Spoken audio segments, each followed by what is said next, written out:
All right, so you said, what do you think? So we could try writing as an exponent. We can't write it with the same bases. We could try writing as an exponent. What would you try?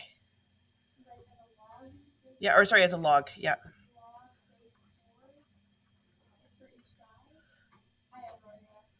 that's okay. Try what you're going with. Log base 4, then what would this piece be? The argument. No. So think if we had y equals, oh, it helped unfreeze the screen. There we go. So if I had y equals b to the x, I'd write it as log base b of x equals y. So what would it look like if I wrote it as a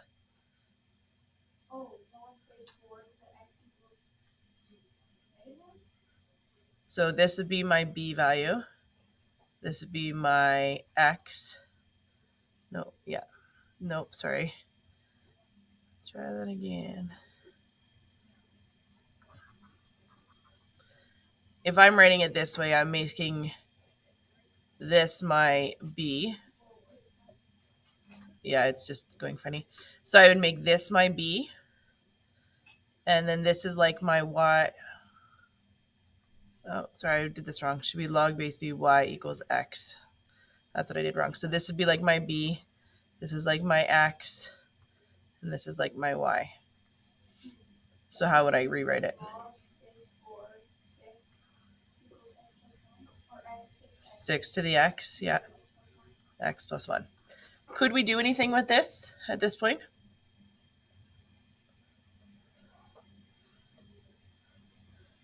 Ultimately, we want to isolate our x's. So is there anything I could do to this side to get that x moved?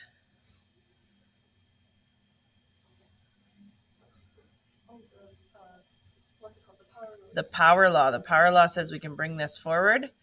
And now I've got x log base 4 of 6 equals x plus 1. Now what can I do?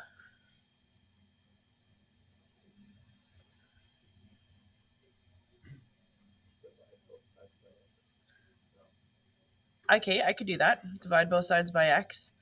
But I'm going to suggest that we don't. And here's why.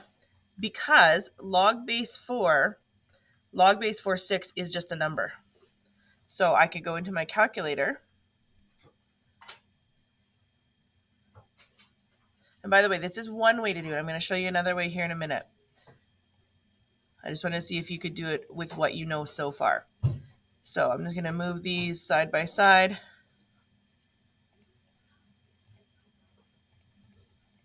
So if I wanted to put log base 4, so log 6 divided by log 4, or again, if you have your log base, you could do the same thing. Log base 4, 6. Either you're going to get the same number, but we got to be careful not to round that number. So we're going to round it on paper, but we're going to keep it exact in our calculator. So that would give us 1.292x equals x plus 1. Now what could I do? Now we're just doing algebra. So it's like 5x equals x plus 1 or something x equals x plus 1.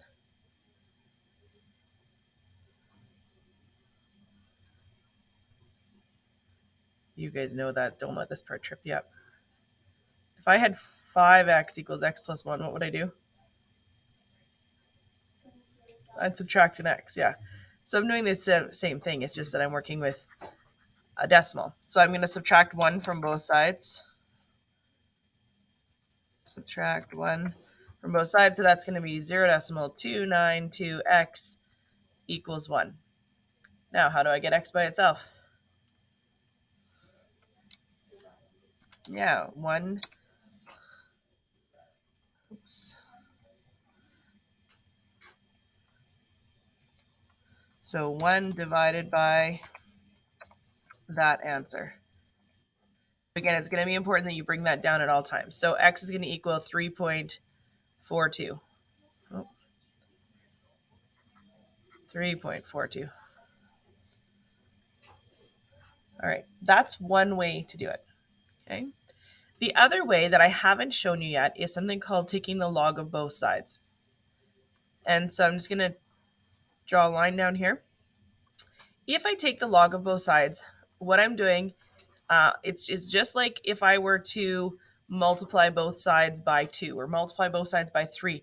If whatever I do to one side, I do to the other side, I haven't changed anything. I haven't changed any rules because I'm keeping the equation balanced. So all I'm going to do is take the log of both sides. And when I was first doing math in school, this would have been the way I learned most commonly. This changing forms I don't remember seeing when I was in school. It likely was something I was taught. I just don't remember retaining it. So taking the log of both sides, I remember doing a ton in chemistry. So once we've taken the log of both sides, now we just go back to our log laws. We can move this x plus 1 forward, and we've got log 4, and we can move the x forward. So the x plus 1 comes forward, the x comes forward. Make sure you keep the x plus 1 in brackets. And then we've got x log 6. Okay. Now we can multiply that out.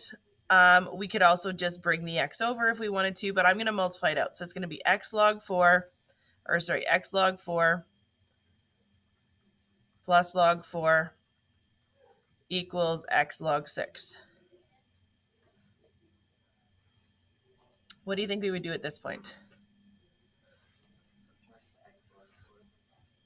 Yeah, so I'm going to have log 4 staying on this side, and it's going to be x log 6 minus x log 4. Then we're going to factor. So we factor out an x. So I've got log 4 equals x times log 6 minus log 4. The reason I don't like just dividing by x up here is because then now we got to deal with restrictions. When we keep it this way and we don't divide by a variable, then we don't have to account for those restrictions. Now to get x by itself, it's just going to be log 4 divided by log 6 minus log 4.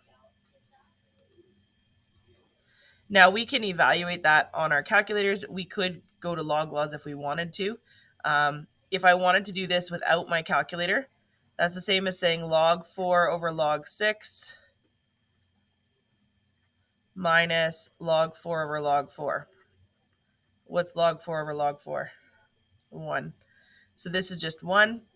And this is the same as saying log base 6 over, or log base 6 4 minus 1. So you could still do this, but it's going to be the same. You got to put it in your calculator. So when we put it in our calculator, we would have log 4 divided by, in brackets, log 6 minus log 4. And because when you create a logarithm, it automatically opens up that bracket, just be careful that you're keeping all your brackets matching. So hit enter, and we get 3.42.